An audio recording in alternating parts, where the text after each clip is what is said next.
Yeah. Again, embracing adversity is huge, right? And for life, for football, and that as bad as that injury was, and all the stuff I kind of went through with that injury, I can kind of I see it now of why I had to go through that. It really, a lot of people were there for me at that time. My parents, Coach Karras, my teammates. But now I'm able to use that story that I went through to kind of help players that we have that are going through injuries and share that story, because there's no doubt in my mind it taught me how to endure. It taught me how to be told I couldn't do something and stand up and like I wasn't supposed to play football again, and figure out a way to with the help of the trainers and the doctors and again my teammates. So it's really helped me be able to have a story to connect with the guys as far as when they're going through hard times. I think one of the biggest, connecting and being a team, there's so many opportunities to do that in the season, but the time where that the team needs you the most and the players need each other the most are in times of adversity. So looking back on it, as hard as it was for me to go through that at the time, it's really helped shape me who I am and help connect with these guys. Front row right, Zach Berman. Hey, good morning, Nick. On the night before the game 2 years ago, you changed your plan and opened the floor to the team to speak. Is that the plan again? And that meeting, what do you remember from that night? We'll see how that goes. We're still talking through that, but that was kind of actually a tradition at Mount Union that we did, and probably we'll see how that is, but just what you got to see is just how much you guys cared about each other. It was the whole conversation was just, when guys would get up there just talking about how much they mean to each other, how they're going to play for each other, all those different things. And again, it's not the best groups of individuals that wins; it's the best teams. And so it was a good moment for our team, and we'll see how that plays out. But remember a lot of things from that, a lot of different guys talking, and that meant it meant a lot, and we'll probably try to recreate that. Left side, front row. Hi, Coach, right here. Hi. 2 years ago, a clip of you went viral from you crying during the national anthem. Can you just talk about your emotion during that moment, and do you anticipate being that emotional again on Sunday? You never know. It's hard to plan or say, hey, this is going to happen or that's going to happen. First, it was a really good rendition of the national anthem. I think really why the emotions were there were kind of twofold, as far as just being grateful to be in that moment, and then just to think about and just the thanking God in that moment and the gratitude that I had in that moment, and then also all the work that it took to get to that moment, the injuries, the coming from a player to a coach, and all that, and thinking back on, when we were all, at some point, all of us that are going to be on that field had thought about playing in that game. Or, I think as little kids, you think about playing the game. I don't think you ever think about coaching in the game.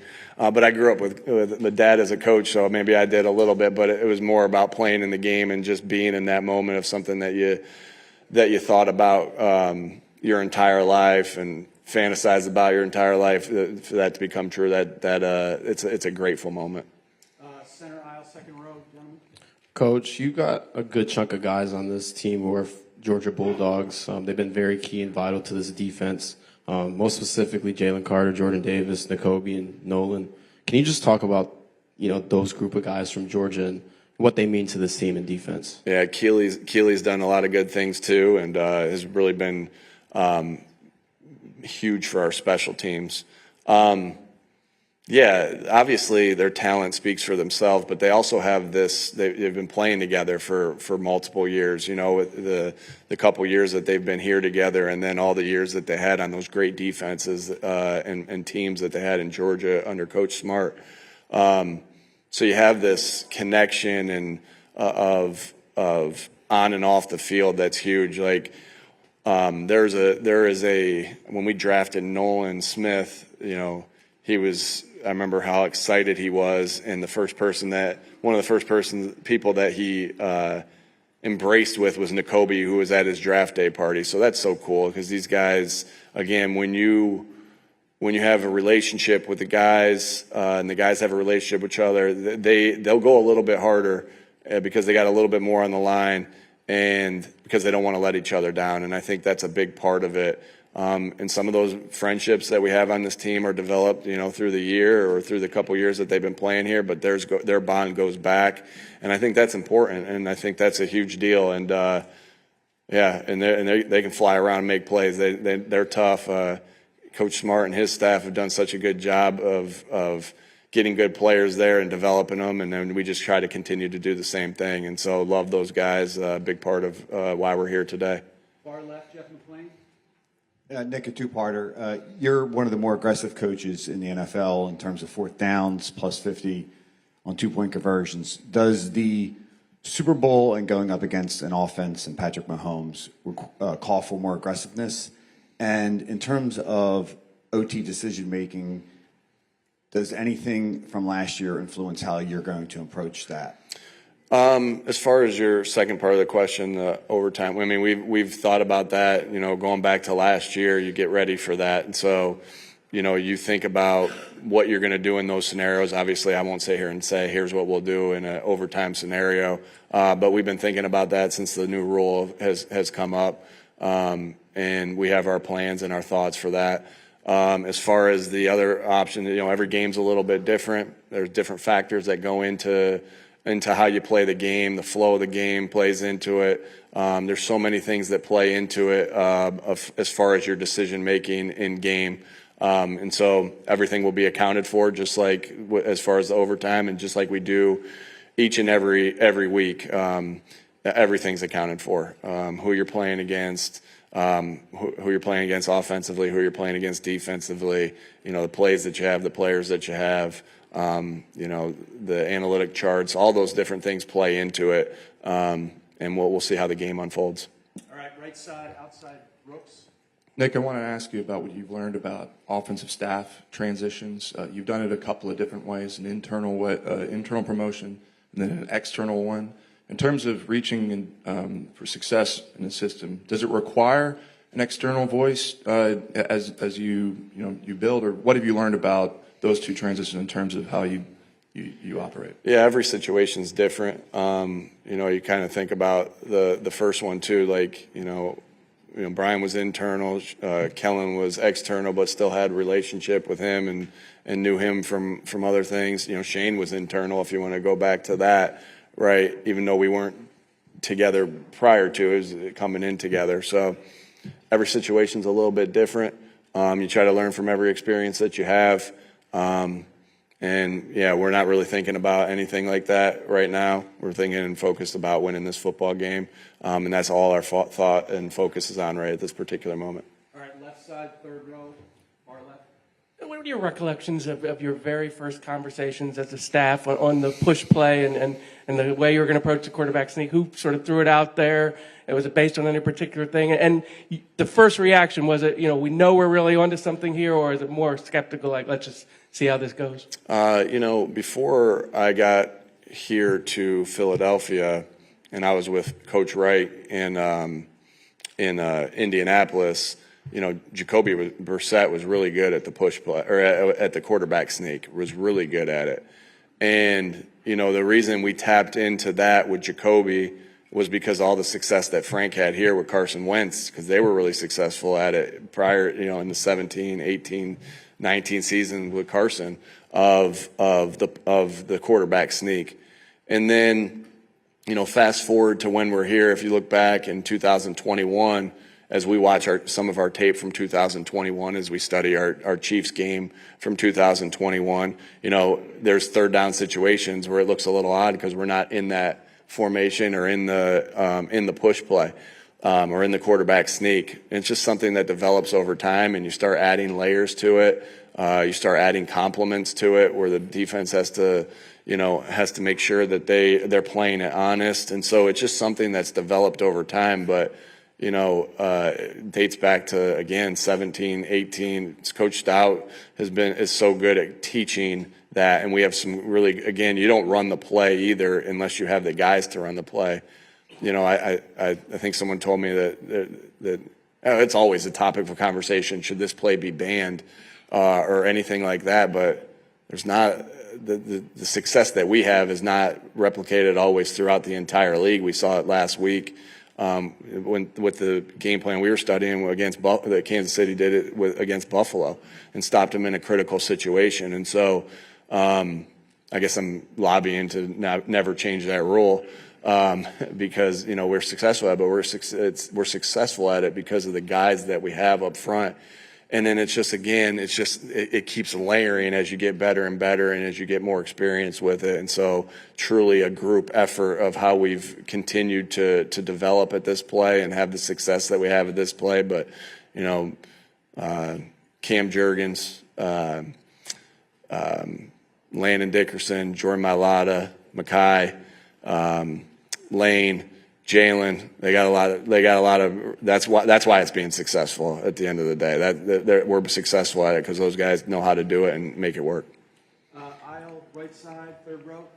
Coach, thinking about Saquon, Zach, Cooper, and Quinyon, they're all 4 first-year Eagles. They're all nominated for some big awards. They've been making a big impact for you guys this year. How are you balancing that talent with the fact that this is a first Super Bowl for all 4 of them? Yeah. I think someone asked me this question early on in the playoffs, like, hey, you guys are a young football team. You guys are a really young football team, and they don't have big game experience. Well, you tell Cooper DeJean that the Iowa State game's not, maybe to the outside world, Iowa State's not as important as the Super Bowl, but in that moment for Cooper, it is. Right, and when Iowa's playing Michigan or when Iowa's playing Ohio State, all those different things, and so it's all relative of what maybe the outside looks at it and what the player feels in his heart at that particular moment. It's the same thing, for Zach Bond, Wisconsin versus Iowa. Who else did you mention there? Quinyon with Toledo versus who's Toledo's rival? Who Kent State, Akron, any of those teams, and so. With these guys have big game experience, they're not rookies anymore. And with Cooper and Q, they've played 20. What game are we on? 27. So they've played so many games and have so many big game experiences that doesn't. Again, it may be good from the I don't want to say a good story from the outside, but it may be something that on the outside it looks one way, but. I know how much these guys put in and empty the tank every time they go out and play, and every week they prepare. Left side, second row, gray shirt. Coach, you mentioned yesterday you've had the opportunity to work with so many great quarterbacks throughout your coaching career. What makes Jalen stand out in that group of great quarterbacks? Yeah, just all that he can do. Man, he's a great passer and reads the defense great. And then he has this ability that when something breaks down to make big plays happen that way as well. And he just knows how to win. His work ethic, all the different things. There's so many different things there. He's won so many different places that he's been, and won big. But I'd say that again, the ability to be a great passer and great reading of the defense, and then also his ability to create and extend. All right, right side, third row. Cam Melendez, Jamestown. Being from Jamestown, what does it mean? I can't see it. Where is he? Okay, there you are. Being from Jamestown. You're from Jamestown? Yes, sir. My man. Being from Jamestown, what does it mean for you to represent the city on this big of a stage? Yeah, I think just being able to come from a town in Western New York and grow up and be in this position. Hopefully that gives hope to people in Jamestown that they can accomplish their goals. And I would say that you accomplish your goals by working your butt off. You can't have an off day, and then embracing adversity because you're going to go ups and downs through it. So, just obviously proud of where I came from and the family that I grew up in. And Jamestown, helped develop me to the person I am today as well. All right, we've got Elliot over here on the far right. Kevin Patullo is a guy that we don't hear from often or really isn't talked about a lot because he doesn't have a coordinator title. But how important has he been to your success this year? Can you just talk about the relationship you two have, having been together for so long? Yeah, very important to the success that we've had. He wears a lot of different hats. Helps me a lot with different things, with head coaching things. I can't tell you that I make a decision without saying to Kevin first, what do you think? That's in everything. That's in game. That's out of game. That's with scheduling. That's with offensive stuff. That's with game management stuff. And you lean on him a lot. And then him and Kellen. I mean, they're together at all times. Talking through the offensive stuff, and he's kind of that same sounding board for Kellen on the offensive side. This is what. How many years? 8 years with Kevin. That continuity is really important because he knows what I'm thinking in certain situations, how you want things to be taught, all those different things. So he's just been a great resource, for me the entire time, our success this year, but really our success that we've had since we've been here. Can't be great without the greatness of others, and that completely is definitely a fact with Kevin Patullo, and I trust him with everything. Got a ton of trust and faith with him. He's awesome. Front row, far right. Hey, Coach. You talked a little bit about overtime. It seems like the Chiefs find a way to always win games late in the fourth quarter. What are you doing to prepare your team? What's the message you're saying to the team if the situation comes where it's a late game? Yeah, we prepare for all those things. To say that you get to this point and say, all right, now here's how we're going to win a close game. It doesn't work that way. You go through that the entire year. You don't cram. I used to cram at Mount Union for tests and stuff like that, but you don't cram for these scenarios, right? It's your habits. It's your daily habits of the situational football that you go through. The 2-minute, the 4-minute, all those different things that you go through the entire year. And you continue to work them this week to get a little bit better at them. And if you continue to stack things to get a little bit better at, you give yourself a chance to be successful in those scenarios. But again, it's about detail.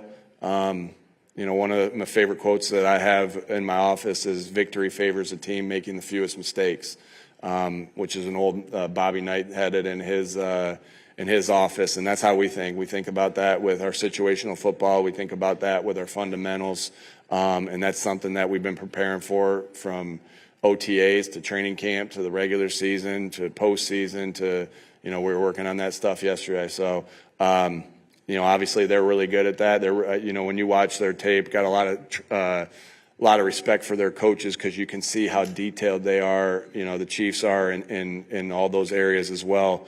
And we pride ourselves in that too. So, it'll be a good battle. We've got time for a couple more. Back right. Coach, right over here. A.J. Brown had a big game in the last Super Bowl 2 years ago and seemed to reestablish himself in the NFC Championship game. Looks healthy. With all the attention on Saquon, how important can A.J. be on Sunday? Yeah, obviously A.J. is a phenomenal player. You say reestablish himself. I mean, he missed 3 games and he still had almost 1,100 yards, 3 or 4 games, and was out in the second half quite a bit this year. So it was just a way we kind of have won this year and stuff like that. But he's still the same dominant player that had 1,400 plus yards the last couple years and just had a couple less yards for different circumstances this year. And you saw that in the NFC Championship game. And so, again, we don't really care how we win. We just want to win. And so if that means throwing it 50 times and running it once, well, AJ and Devontae and Dallas that's going to be good. And if it's vice versa, those guys are so selfless, which I love about this football team. If they're so selfless, they're going to catch a big time block that's going to help change the game. And so, we'll see how the game plays out.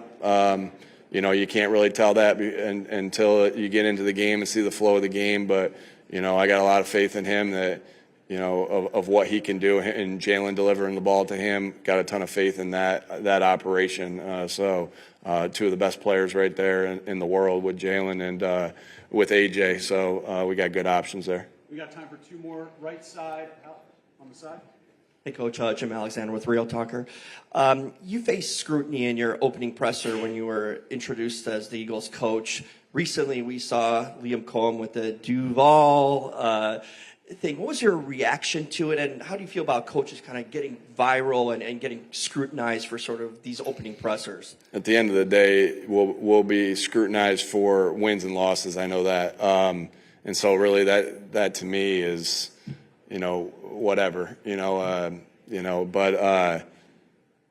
yeah, it's we don't train to do media. We get work at it, and now that I've 4 years into the job, I've gotten more work at it, and over and over and over again. We train to be football coaches. We train to be football players, and that's if I'm training when I'm the offensive coordinator to get ready for opening press conferences, I would have been shorting the Indianapolis Colts. My whole mindset was, how do I get better at coaching and helping these guys develop and reach the goals that they want to reach? And so, yeah, I think too much has played into that. I wasn't good. I've said it to the guys, and when I first said it, I'm like, my first press conference sucked. I wasn't getting ready for that. I was trying to get ready to see, to help this team win, to get to know my players. And, fortunately for me, you don't get a win and loss based off of your opening press conference. Now, do people still talk about it? It's like, oh my God, his opening press conferences was terrible. Yeah, I think I'm doing better now. You guys would agree, right? I'm doing a little bit better now. I'm waiting for when they're going to drop that narrative, but whatever. It is what it is, and again, our focus is football. Thanks, guys. All right, last question, front row here. Coach, we ask players all the time what their pregame ritual is. We want to know, do you have anything that you do in particular, or any superstitions that you live by? My superstition, which somebody told me the other day is actually a superstition, is to be opposite of superstitious. So if I put my left shoe on, then right shoe on, then I'm going to switch it the next time. I don't believe in that. And I just, you make your breaks from the way you prepare and the habits that you have. There's some things I don't eat before games, so that's not eating might be one, but I just get nerves sometimes, and then I don't have any routines like that. I mean I'll go through game management stuff before the game and stuff that's part of my habits to get ready for the game, but not anything like, hey, I got to wear this shirt or these socks or whatever it is. I did that as a player, and and I tried to start doing it as a coach. I had so many other things to worry about that I didn't want one more thing to do that. So I'm not superstitious, which I know I'm kind of in the minority there as far as that goes, as far as this profession, because I know all our coaches you didn't sit there last time, and I'm like, I'm not sitting there this time and I'm moving. So my superstition is to change what I'm doing all the time so I don't fall into that.